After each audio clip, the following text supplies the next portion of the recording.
Hello hi అండి. నేను మీ గోపిక. ఈరోజు రాగి పిండితో ఇడ్లీ ఎలా ప్రిపేర్ చేయాలో చూద్దామా?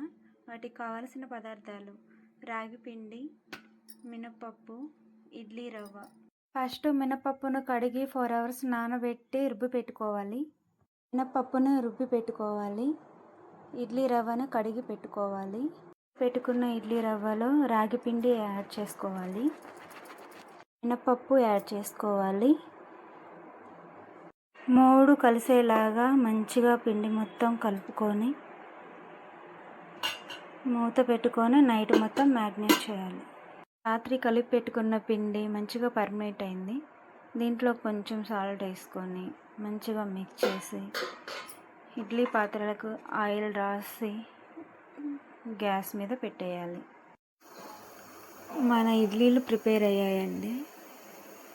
మన ఇడ్లీ ప్రిపేర్ అయిందండి. ఫ్లఫీగా ఎంత మెత్తగా వచ్చిందో చూడండి. సూపర్ ఇడ్లీ. ఈ ఇడ్లీని పల్లి చట్నీతో మ్యాచ్ చేసి తినండి.